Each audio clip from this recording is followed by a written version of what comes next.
Alors, rebonjour. Voilà l'exercice 4, le dernier exercice proposé au baccalauréat 2021, session de rattrapage pour les deuxièmes années bac PC et SVT. Bien sûr, l'exercice 4 concernant la partie d'analyse. On a déjà vu l'exercice 3, maintenant on va voir ensemble l'exercice 4. Alors, pour l'exercice 4, on considère la fonction numérique f définie sur R par f de x égale 2 moins x qui multiplie exponentielle 2 moins x plus 1. Et on considère C, ou la soit C, sa courbe représentative dans un repère orthonormé OIJ. L'unité graphique ici, c'est 1 cm. Pour la première question, il nous demande de calculer les limites de f de x au voisinage de plus infini et interpréter les résultats géométriquement.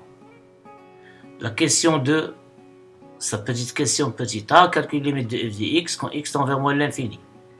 Petit b, montrer que la limite de f de x sur x quand x tend vers moins l'infini est égale à moins l'infini, puis interpréter le résultat obtenu géométriquement.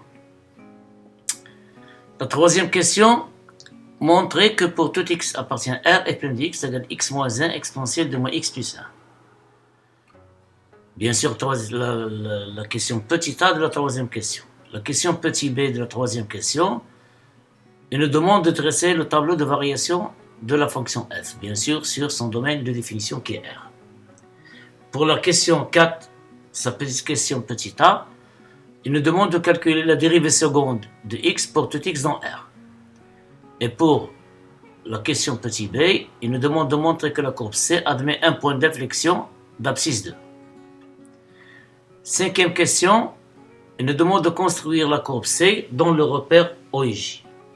Il nous donne une indication de calcul, f de 2 c'est à peu près 1,25 de l'abscisse du point d'inflexion, et dans son image c'est 1, ça veut dire la courbe C a un point d'inflexion au point 2, 1,25. Petit 6, la question 6, déterminer la valeur minimale de la fonction f et en déduire que pour tout x de R, exponentielle de moins x, quel que soit x dans R, exponentielle de moins x, il est supérieur ou égal à x. La question 7, sa petite question petit a, en utilisant une intégration par partie, calculons l'intégrale de 0 à 2 de x exponentielle de moins x dx. Et pour petit b, on déduit que son de 0 à 2 f de x, dx égale 4, moins a plus 3, a à la puissance moins 1. La question 8, on considère G la restriction de f sur l'intervalle moins l'infini 1. Dans sa petite question petit a, il nous demande de montrer que G admet une fonction réciproque G-1, définie sur un intervalle J que l'on déterminera.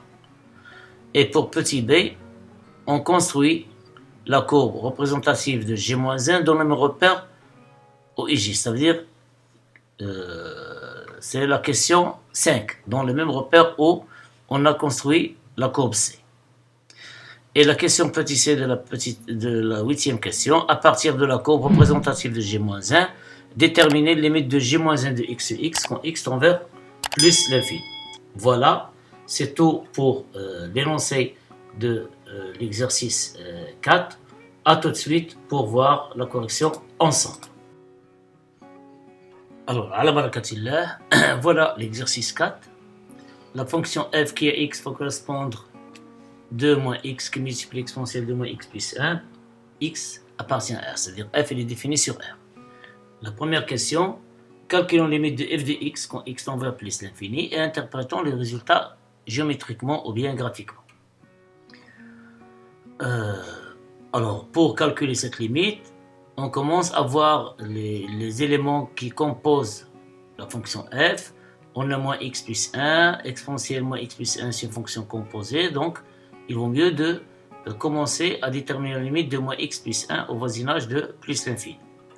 On a la limite de moins x plus 1 quand x tend vers plus l'infini, c'est la limite de moins x quand x tend vers plus l'infini. Pourquoi? C'est une fonction polynôme, et la limite d'une fonction polynôme au voisinage de plus l'infini ou bien au voisinage de moins l'infini, c'est la limite de terme d'ici haut, de terme de plus haut degré, c'est moins x. Et la limite de moins x quand x tend vers plus l'infini, c'est moins l'infini. Alors maintenant, en posant t égale moins x plus 1. Donc si x tend vers plus l'infini, on a vu que moins x plus 1 tend vers moins l'infini. Ça veut dire que t tend vers moins l'infini. Donc on obtient une limite de moins x exponentielle de moins x plus 1 quand x tend vers plus l'infini. C'est limite si t est égal à moins x plus 1, alors moins x est égal à t moins 1. Donc on remplace moins x par t moins 1.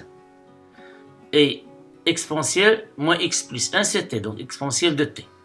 Quand t tend vers moins l'infini, parce qu'on a dit que si x tend vers plus l'infini, moins x plus 1 tend vers moins l'infini, ça veut dire que t tend vers moins l'infini. C'est la limite de t exponentielle de et moins et quand t tend vers moins l'infini, qui est égal à 0. Pourquoi? Parce que cette limite t, e de t quand t tend vers moins l'infini, c'est une limite usuelle lorsqu'il tend vers moins l'infini, c'est 0. Et limite de e de t quand t tend vers moins l'infini, c'est 0. C'est par définition la fonction exponentielle de t. Donc, qu'est-ce qu'on peut déduire? On a trouvé que la limite de moins x exponentielle de moins x plus 1, quand x tend vers plus l'infini, c'est 0. Ça veut dire que cette quantité tend vers 0. Qu'est-ce qu'il reste de 2 moins 0? C'est 2. Donc, la limite de f de x quand x tend vers plus l'infini est égale à 2. Voilà, j'ai encadré mon résultat. Alors, à partir de ce résultat, on déduit que C admet une asymptote horizontale au voisinage de plus l'infini d'équation y est égale à 2. Voilà l'interprétation. La question 2, petit a. Calculons la limite de f de x quand x tend vers moins l'infini.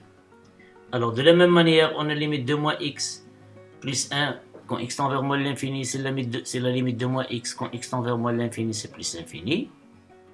Donc, limite de e de moins x plus 1 quand x tend vers moins l'infini, c'est la limite de e de t, si on remplace moins x plus 1 par t. Et si x tend vers moins l'infini, on a vu que moins x plus 1 tend vers plus l'infini, donc t tend vers plus l'infini. Donc, c'est la limite de e de t quand t tend vers plus l'infini, c'est une limite usuelle qui est égale à plus l'infini. Plus l'infini plus 2, puisque la fonction c'est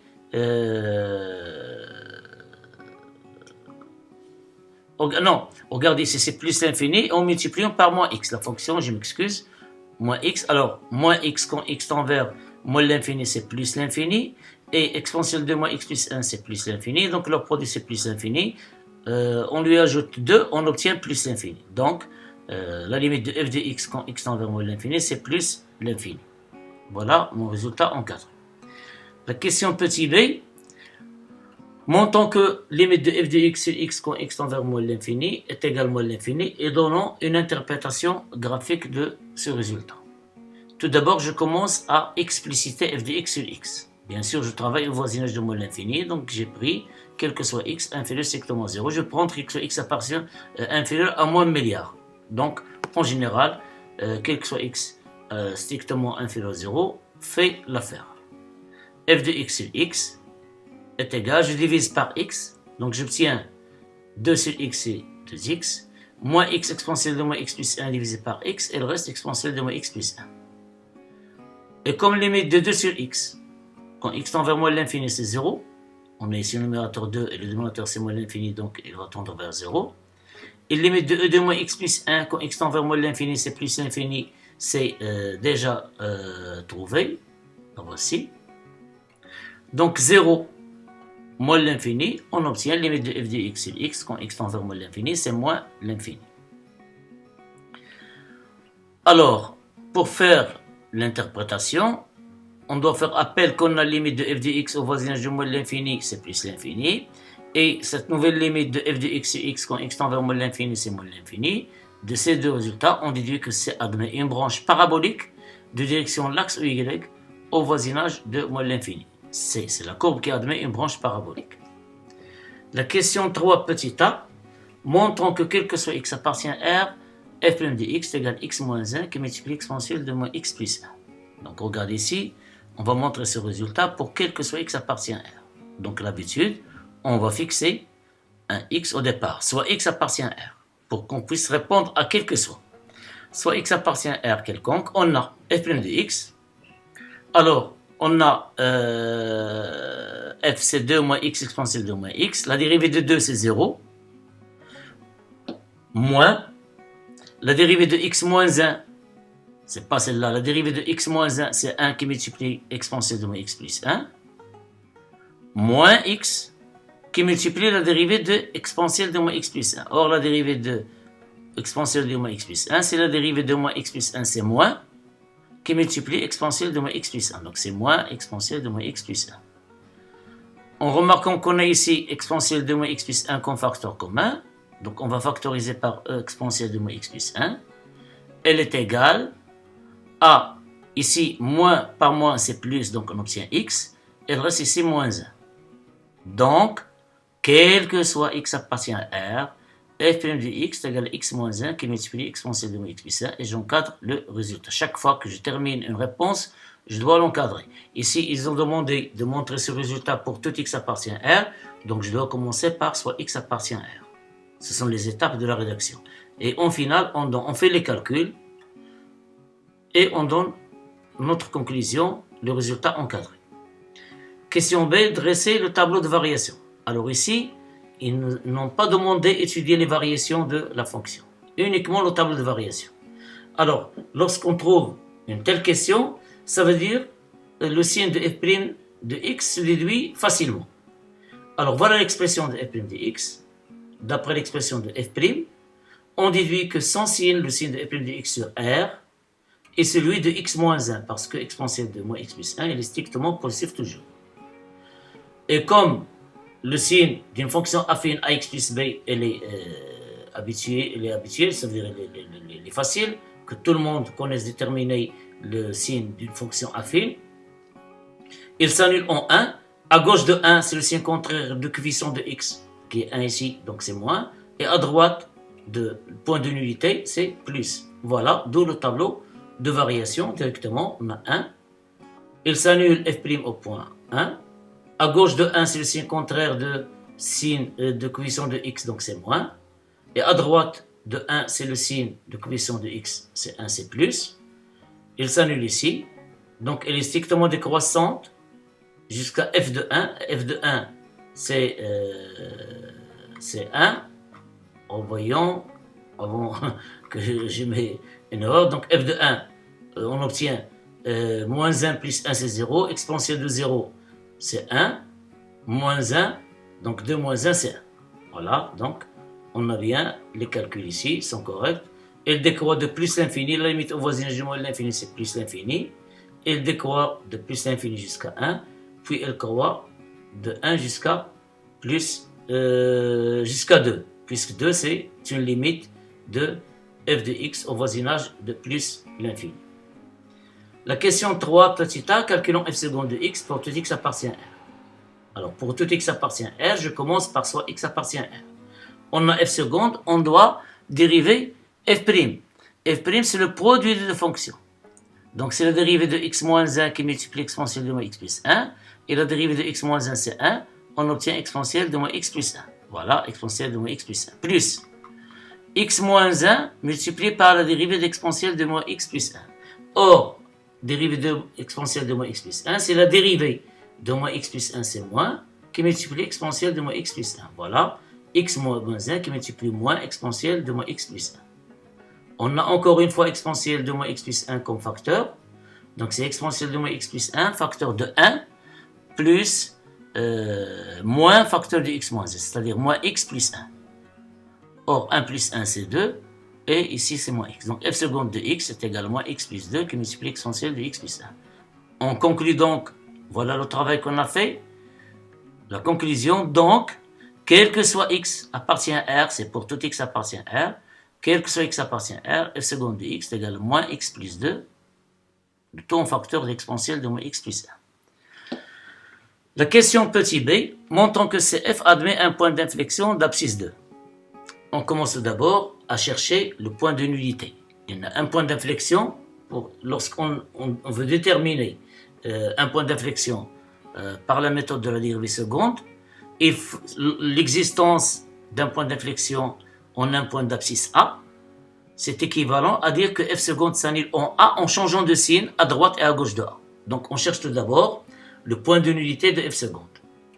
On a f seconde de x égale à 0, équivaut à ce produit égal à 0. Comme l'exponentielle est strictement positif, elle reste moins x plus 2 est égal à 0. C'est équivalent x est égal à 2. Donc, 2, c'est un point de nullité. C'est pas à partir qu'il y ait un point de nullité de f seconde, ça veut dire qu'il y a un point d'inflexion. Il faut vérifier que f seconde change de signe au voisinage de 2. Et comme le signe de f seconde, puisque moins de x plus 1, il est strictement positif, son signe est celui de moins x plus 2. Or, moins x plus 2, on s'annule en 2 en changeant de signe. À gauche de 2, il est positif, et à droite de 2, il est strictement négatif. Alors, on a f seconde de x strictement positif à gauche de 2, et il est strictement négatif à droite de 2. En conclusion, on a f seconde s'annule en 2 en changeant de signe. Donc, le point d'abscisse 2 est un point d'inflexion pour C. C'est bon? Pour la cinquième question, voilà la représentation graphique de la fonction f. Cette représentation graphique, elle est faite par le logiciel GeoGebra. Alors, on a ici les éléments nécessaires dans la construction. La droite d'équation y est égale à 2, voici, qui est une asymptote ACF au voisinage de plus l'infini. On a ici au point 1, d'après le tableau de variation, la dérivée s'annule en changeant de signe, donc il y a une tangente horizontale au point 1, 1, voici, une tangente horizontale au point 1, 1. Le point 2, 1,25, c'est un point d'inflexion. Alors, puisque c'est un point d'inflexion, la courbe va traverser la tangente en ce point. Voilà la tangente au point 2, 1. Tout cela est calculé avec le logiciel GeoGebra. Et au voisinage de moins l'infini, qu'est-ce qu'on voit ici? Que notre courbe tend vers plus l'infini, mais avec une branche parabolique de direction, l'axe OY. Donc c'est la courbe C, et c'est avec les éléments nécessaires pour la construction. La courbe, je peux le faire avec la main, mais avec le stylet, je peux construire une courbe, mais l'allure ne sera pas le même parce que avec le stylet, je fais des zigzags, je ne maîtrise pas le dessin avec la tablette graphique. Mais sur le papier, vous pouvez le faire. Question 6. Déterminons la valeur minimale de f et déduisons que quel que soit x appartient à R, exponentielle de x moins 1 est supérieur ou égal à x.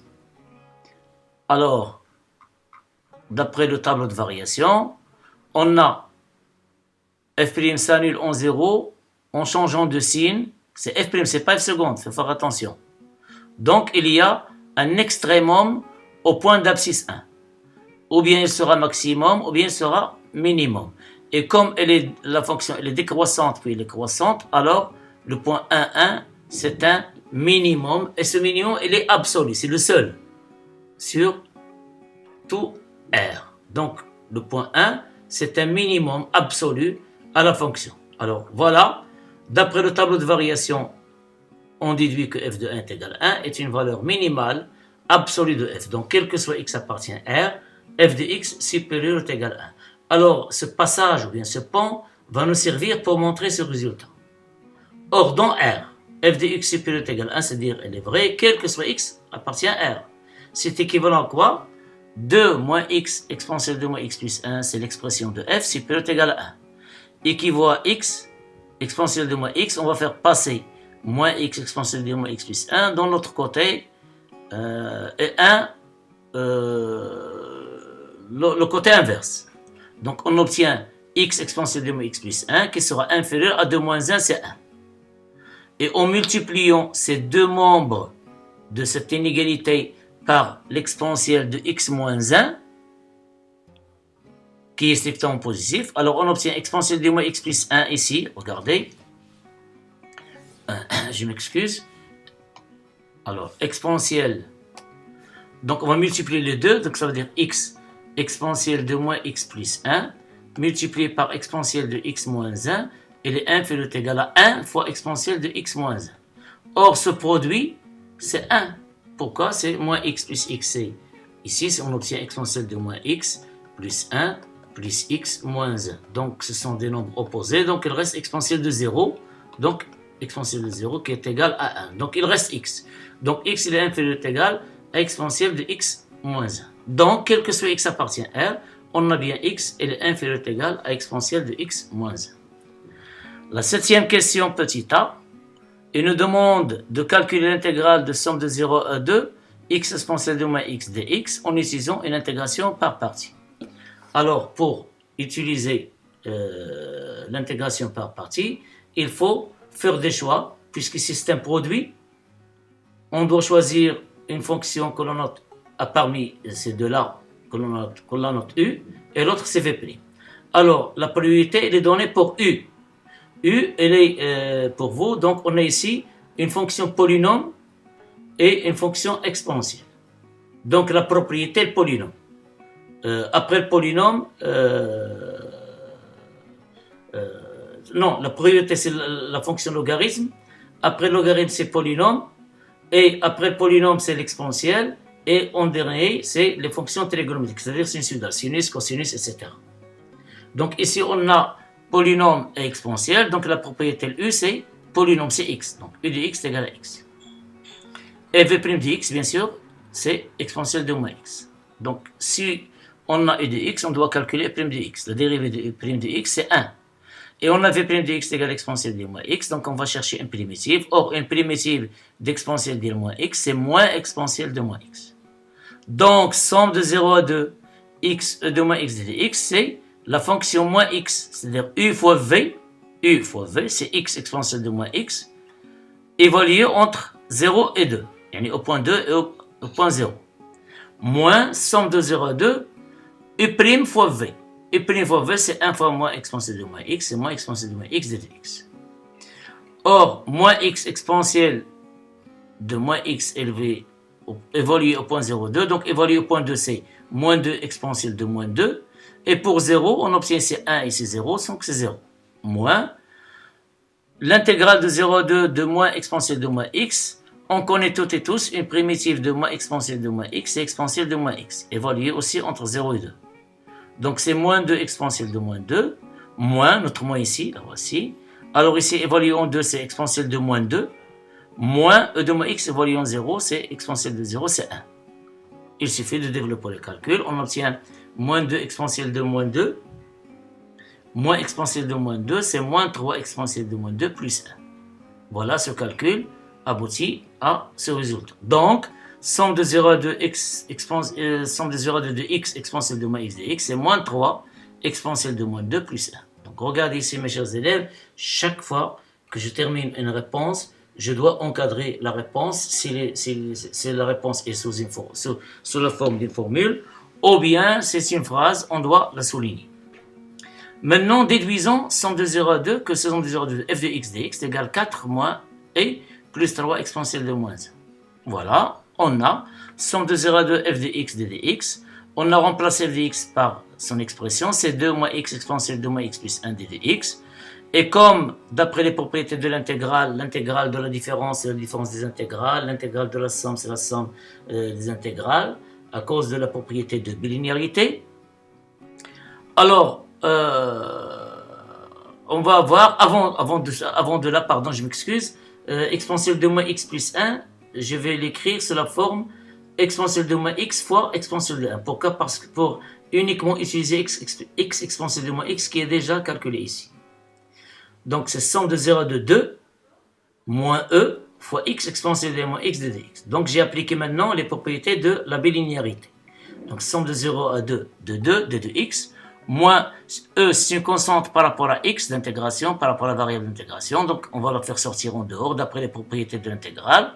Donc, c'est moins e, somme de 0 à 2, x exponentielle de moins x de dx. Or, une primitive d'une constante, c'est la constante multipliée par la différence des deux bornes. C'est 2 multiplié qui multiplie 2 moins 0. Moins a, facteur, cette intégrale, c'est déjà trouvé, c'est moins 3 exponentielle de moins 2 plus 1. Donc, on va remplacer par moins 3 exponentielle de moins 2 plus 1. Donc, on obtient 2 fois 2, c'est 4. Moins exponentielle de moins a, qui multiplie moins 3x et à la puissance moins 2, c'est 3 et à la puissance moins 1. Moins 2 plus 1, c'est moins 1. Puis, moins a fois 1, c'est moins 1. Donc, c'est 4 plus 3 exponentielle de moins 1, moins 1. Donc, voilà, ce résultat, il sera encadré. Donc, somme de 0 à 2, f de x de x, elle est égale à 4 moins a plus 3 et à la puissance moins 1. La dernière question, je crois, c'est 8. soit j'ai la restriction de f sur l'intervalle moins l'infini plus 1, montrant que G admet une fonction réciproque G moins 1 définie sur G que l'on déterminera. Alors, pour répondre à cette question, il faut faire appel à la continuité et la stricte monotonie de la fonction G. G, c'est f, mais on va la restreindre uniquement à moins 1 moins l'infini plus 1. Alors, puisque f elle est continue sur toute R, donc elle est continue sur moins l'infini plus 1, et par suite G est continue sur moins l'infini plus 1, moins l'infini 1. Et f elle est sur moins l'infini 1, elle est strictement décroissante, c'est-à-dire que G est strictement décroissante sur moins l'infini 1. Alors, d'après ces deux conditions, la continuité et la stricte monotonie, on déduit que G admet une fonction réciproque G-1 définie sur J, un intervalle J. C'est quoi? C'est l'image de moins l'infini 1 par G. Et à quoi est égale l'image de moins l'infini 1 par G? Puisque G est strictement décroissante, donc on va faire entrer G avec des limites ou bien avec des valeurs éventuelles et on va changer l'ordre. Donc on commence par G de 1, fermé, puisqu'il est fermé en C, G de 1, et la borne externe, c'est limite de G de x quand x tend vers moins l'infini. Or, limite de f de x quand x tend vers moins l'infini, on l'a déjà vu, c'est plus l'infini, et G de 1, c'est f de 1 est égal à 1, c'est-à-dire J est égal à 1 plus l'infini. Donc, notre fonction G, elle admet une fonction réciproque G moins 1 définie sur J qui est égal à 1 plus l'infini. La construction de la courbe, alors j'ai pas voulu utiliser l'autre courbe, j'ai fait une autre courbe, mais pour vous, vous devez le faire dans le même graphe. Alors voilà la branche du courbe qui nous concerne, celle-là.